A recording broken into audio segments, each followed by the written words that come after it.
트럼프가 미국 의회에 사전 통보를 하면서 불가피한 공사 행동이다 이렇게 알린 것은 이란이 트럼프 대통령의 암살을 모의했다는 최근의 보도와 관련이 있을 것이라고 생각합니다. 오늘 아침에도 봤는데 이란의 암살 명대 내 이름이 있었더라 이렇게 밝힌 적이 있지 않습니까? 이스라엘이 첩보를 제공했다고 합니다. 그날 트럼프 대통령이 이란 정부가 나를 암살하거나 암살 시도할 경우 1000발의 미사일을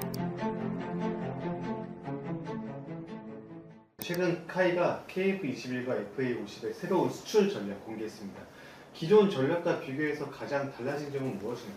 김종출 한국항공우주 사장이 이제 5월 13일에 그 사천 카이 본사에서 국방부 기자들과 만나 KF-21 수출 전략을 아주 자세하게 밝혔습니다. 그래서 현재 구체적으로 거론되는 수출 수요가 200대 이상이다. 200대 플러스 알파. 내부적으로는 최대 1000대까지 본다. 아주 장밋빛 전망인데 국뽕에 가득 찬 장밋빛 전망이죠. 그래서 그리고 또 이제 공정 자동화로 연간 20대 이상 생산 능력을 확보하겠다. 그리고 국산 무장뿐만 아니라 미국이랑 유럽 무장도 탑재할 수 있는 모델로 진화하겠다. 그리고 수출 국가 다변화 및 국가별 맞춤형 마케팅을 펼치겠다. 이렇게 했는데 수출 전략을 나름대로 촘촘하게 짜놨더라고요. 후보군을 3개의 카테고리로 나눴는데 1번 기존 플랫폼 FA50이죠. FA50과 상호 운용성 활용 및 경쟁력이 있는 가격 제한을 하겠다. 대상 국가는 인도네시아, 필리핀, 말레이시아, 폴란드입니다. 인도네시아는 수출 계획이 거의 막바지 단계라고 밝혔죠. 2번 KF-21의 진화적 공동 연구 개발 및 국가 간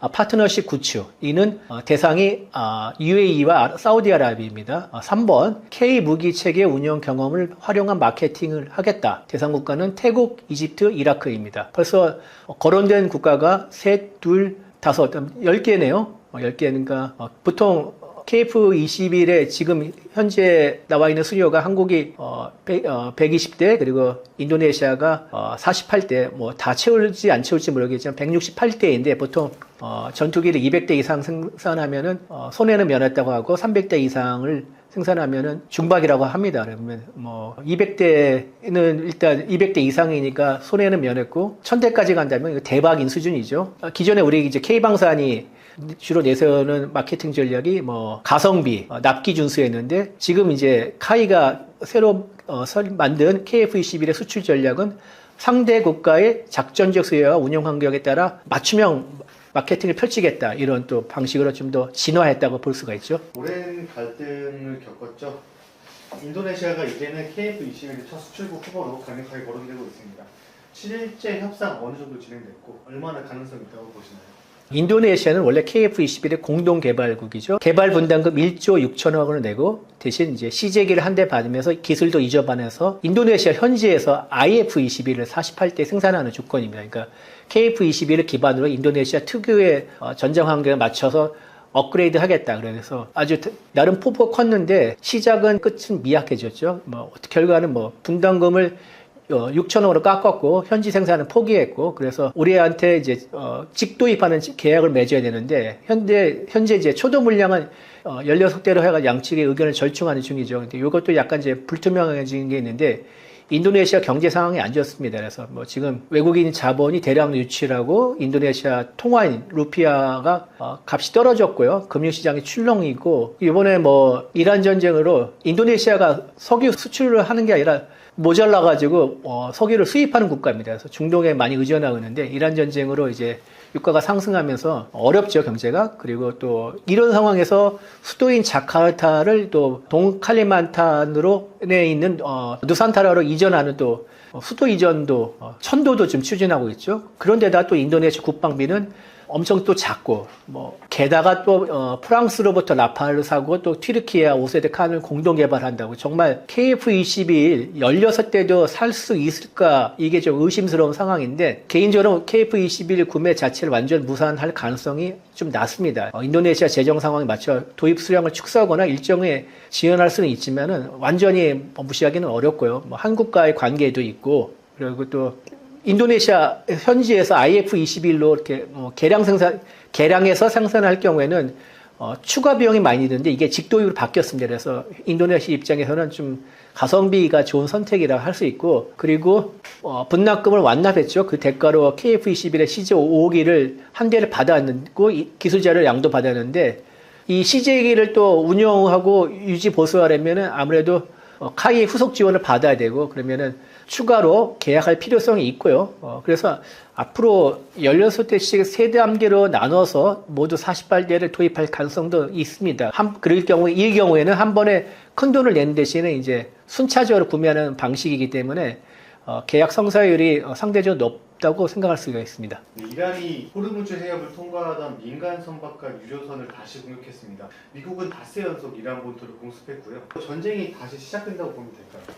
예, 미국의 중부사령부가 15일 현지 시간 오전 공습을 단행해가지고 했다. 그러면서 발표를 했죠. 그래서 현지 시간은 11일부터 닷새 연속으로 공습을 개시하고 있습니다. 시작하고 있고요. 이란은 당연히 반격에 들어갔고요. 그리고 또 앞섰죠. 중부사령부는 미국 현지 시간으로 14일 오후 4시를 기해서 이란의 봉쇄를 또 발표했죠. 그리고 또 13일에는 공격용 해상 드론 코르세어 3척을 투입해서 이란의 해군 기지를 공격을 했고요. 그래서 전쟁이 다시 격화하는 게 아니냐 이런 좀 우려가 있는데 트럼프 대통령은 미국 폭스뉴스와의 인터뷰에서 내일 밤도 그 다음 날 밤도 매우 강력하게 타격할 것이다. 이란이 협상 테이블로 복귀하지면은 다음 주에는 전력망과 교량도 국가 기반 시설을 모두 폭파하겠다 하고 위협했죠. 그러면서 지상작전에 대한 가능성도 살짝 내비쳤는데 때로는 지상작전이 필요하지만 우리를 대신해 미국을 대신해서 지상작전을 수행해줄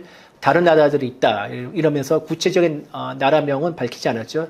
전형적인 트럼프식 뻥입니다. 그리고 또 이란의 지하 핵시설이 있는 곡괭이산 이게 이제 쿠에콜란 가지라에 있는 산인데 이란이 미국의 공습에 대비해서 핵 물질을 농축우라늄을 빼돌렸다고 추정하는 그런 지역입니다. 여기를 또 폭격할 가능성까지 내비쳤습니다. 그러면서 이제 트럼프 대통령은 1시간 전에도 이란 대표단과 대화했다. 그러면서 이란과 물밑 대화가 진행 중이라고 주장하면서 또 이렇게 대화의 가능성을 내비치고 있습니다. 동시에 미국의 이제 재무부는 이란의 해운 거물인 모하머드 후세인 쌈키니의 회사와 선박에 대해서 제재하겠다고 밝혔죠. 쌈키니는 이란의 최고위층의 비호 아래서 대규모 석유 거래 네트워크를 운영해온 인물입니다. 그래서 월스트리트저널은 쌈키니에 대한 관련 제재는 공습과 해상 봉쇄 그리고 와 더불어서 현재 전세를 역전하는 트럼프 대통령의 세 번째 전략이라 평가하고 있습니다. 그래서 미국이 이제 이란에 대해 전방위적으로 또 압력을 가하는 형국이고요. 그래서 이란은 당연히 또 보복을 하고 있죠. 그래서 주변에 있는 중동 국가에 있는 미군 기지를 타격을 하고 있습니다. 미사일과 드론으로.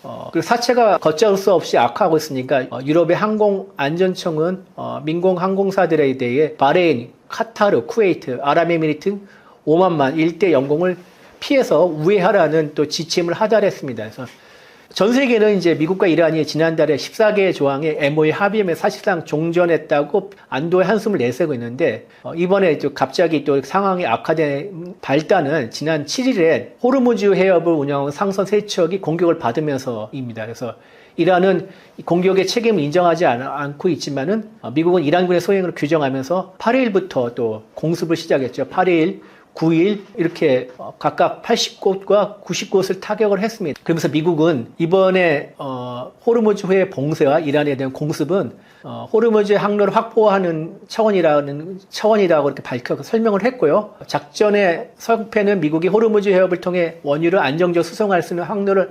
확보하느냐에 달려 있죠. 근데 이게 이제 전면전으로 퍼질 것이냐 저는 개인적으로 아니라고 생각합니다. 일종의 삿바 싸움이라고 생각합니다. 미국과 이란의 MOU에서는 앞으로 이제 6실간 추가 협상에서 벌이겠다는데 추가 협상에서 핵과 호르무즈 해협 등의 중요한 이제 이슈가 다뤄질 것인데 이 추가 협상에서 유일한 고지를 차지하는 일종의 삿바 싸움이라 생각하고요. 그리고 양국 모두 전면전이나 확전의 의지는 약화됩니다. 미국 트럼프 대통령 같은 11월째 중간 선거가 있기 때문에 특히 그렇고요. 이란은 또 전쟁의 피해가 막대한 상황이기 때문에 이걸 더 키우려는 의지는 약하다고 생각합니다.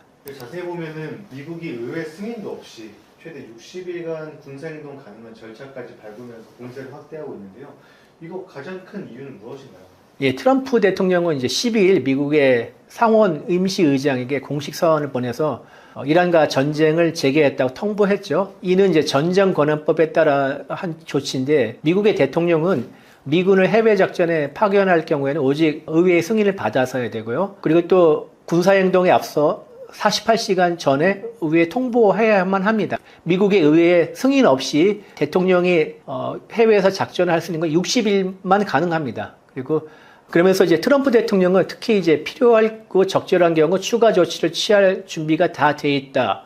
그래서 경우에 따라서는 60일이 넘는 장기전도 할 수 있다. 의회의 동의를 구하겠다. 이런 뜻을 시사했는데 트럼프가 이렇게 공식적으로 지난 2월 28일과 달리 미국 의회에 사전 통보를 하면서 불가피한 공사 행동이다 이렇게 알린 것은 나름 이유가 있는데 제가 개인적으로 보기에는 이란이 트럼프 대통령의 암살을 모의했다는 최근의 보도와 관련이 있을 것이라고 생각합니다. 트럼프 대통령은 8일 이제 튀르키예 앙카라에서 열린 나토 정상회의에서 기자들에게 이란이 미국의 지도자 나를 제거해야 한다. 오늘 아침에도 봤는데 이란의 암살 명대 내 이름이 있었더라 이렇게 밝힌 적이 있지 않습니까? 트럼프 대통령 이후 귀국길에서 구형 에어포스원을 탑승했다가 영국에서 또 신형 에어포스원을 갈아탔습니다. 이것도 이란의 암살 시도를 피하려는 의도를 생각했는데 9일 월스트리트 저널 보도에 따르면 이스라엘이 첩보를 제공했다고 합니다. 그래서 트럼프는 대선 과정에서 두 차례 암살 위기를 겪었기 때문에 이후에 이제 신변의 암대에 극도로 민감한 모습을 보였고요. 이거를 이제 뒷받침하는 게 7일 이제 호르무즈 해협의 상선 피격에 대해서 미국이 공습을 시작했는데 계속 이어오다 10일에는 공습이 없었는데 그날 트럼프 대통령이 소셜미디어, 트루스 소셜이죠. 이란 정부가 나를 암살하거나 암살 시도할 경우 1000발의 미사일을 발사해야겠다. 뭐 이렇게 경고를 했죠. 그러면서 또 11일에 공습을 재개했습니다. 그러니까 이거는 11일부터 닷새간 쭉 이어진 공습은 물론 이제 호르무즈 해협도 원인이겠지만은 트럼프에 대한 암살 시도도 원인이지 아닌가 저 개인적으로 추정합니다. 당연히 미국의 야당이 민주당이 반발하겠죠. 14일에 원래 이제 미국 상원에서 국방 수권 법안이 통과될 예정이었는데 야당인 민주당의 반발로 부결이 됐습니다. 원래 60표가 필요하는데 야당이 36표 반대표를 행사했거든요. 그래서 이 국방 수권 법안은 미국의 국방 예산인데 여기에 또 여러 가지 또 부대 조항도 들어가 있습니다. 그래서 미국의 야당, 민주당은 트럼프의 이란 전쟁에 대해서 좀 통제를 하고 싶은 조항을 넣고 싶어 했는데 이게 빠졌다. 그래서 반대를 한 거죠. 그래서 공화당은 민주당의 미국의 안보를 정치 쟁점하고 비판하고 있는데 당분간 좀 미국 조야가 이 문제 때문에 시끄러울 것이라 생각됩니다. 미국과 이란이 지난달에 이제 MOU를 맺으면서 더 이상 이제 이란 전쟁에 대해서 얘기할 수 있는 기회는 없겠구나 나름 안도를 했는데 또 그 상황이 또 어떻게 될지 모르는 또 현실이 돼버렸습니다. 그만큼 이제 지정학 리스크는 2022년 러시아의 우크라이나 침공 이후에 계속 상수로 작용할 수밖에 없고 이거는 앞으로도 세계의 어떤 전반적인 안보 생태계가 바뀌기 끊임없이 변수가 아닌 상수로서 작용할 수 있는 상황이 됐습니다. 여러분 투자를 하실 때 꼭 고려해야 할 만한 상황이 상수입니다. 잘 감안하시고 성공 투자를 또 이루시길 바라겠습니다.